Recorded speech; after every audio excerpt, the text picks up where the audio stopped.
So, good morning, ma'am. I'm Charlene Gonzalez and I'm a nurse from 7 a.m. to 4:30 p.m. I'm here po to assess your peripheral vascular. This assessment is very quick, painless, and simple. Is that okay with you, ma'am? Yes. But before we start, ma'am, may I know your name Ariel Diginto. and your birthday July 15, 2008. and your age? 16. Okay. But before we start, we do a hand washing.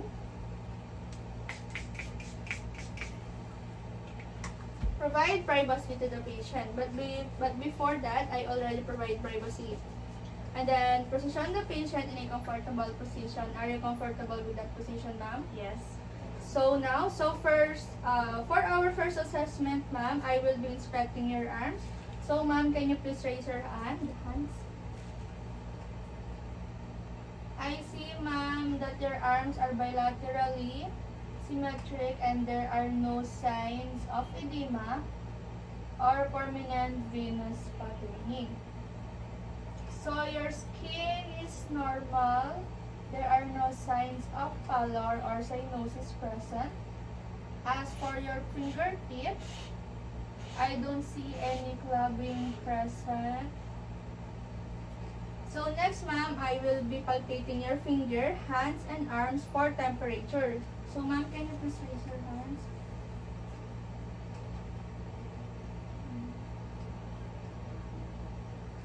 So, ma'am, your skin is warm to touch bilaterally from finger to upper arm. So, now, ma'am, I will be test your capillary refill. So, ma'am, your capillary refill is normal. The color return within 2 seconds. So next, ma'am, I'm going to palpate your ulnar and lateral pulse. So, ma'am, can you please?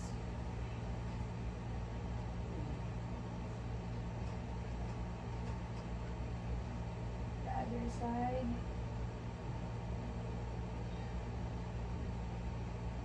Your radial and ulnar pulse is bilaterally strong. They are 2+.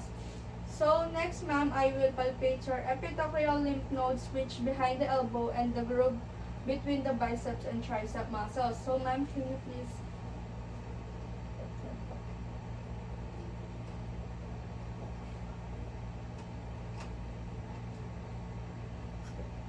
Okay, so did you any pain or tenderness when I palpate your articular lymph nodes?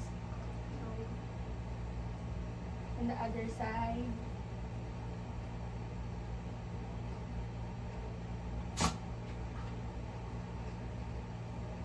Alright, so symmetrical on both sides is there are no swelling or visible or palpable nodes.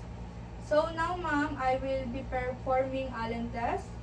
Can you please do what I say, ma'am, by closing your fist and releasing it? Close, ma'am. Open. Close. Open. And then the other side. Close. Open, close, open. Alright, I see that it returns to its normal hand color approximately 3 seconds. And now we move for the legs. So, next, ma'am, I will be moving on to the assessment of the legs. Can you please lie down, ma'am? Are you comfortable with that position, ma'am? Yes. Okay. I will begin now to inspect your legs. I see the color is even and the hair distribution is even and there is no presence of edema, skin lesions, and venous patterning. Okay, and now I will begin to palpate your legs.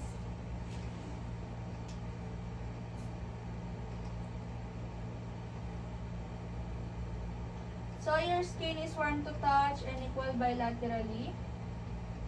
So now, I will now begin to perform our capillary refills. Alright, the color return to the original color within 2 seconds. Okay, and then next is I will raise your legs. Can you please bend your knee, ma'am? Tell me if you feel any pain or tenderness. Do you feel any pain or tenderness, ma'am? No. Now, I will palpate your pulse in your legs. This includes your popliteal, dorsalis pedis, and posterior tibial pulses.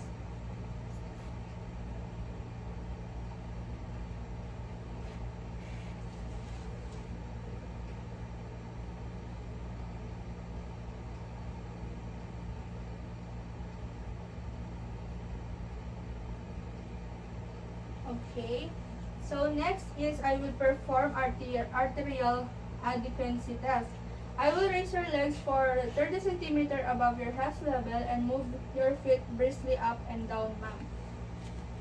Please.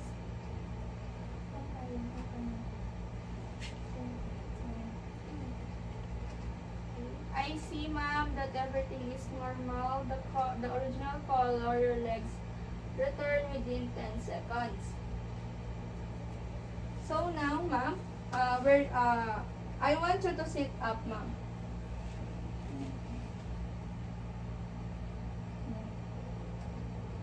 Okay. So now, ma'am, we're done to assess your peripheral vascular. And then after that is position the client in a comfortable position and then inform the findings to patients if needed. And then wash hands. And then document the findings and report the significant deviation from the physician. Ulam, miss.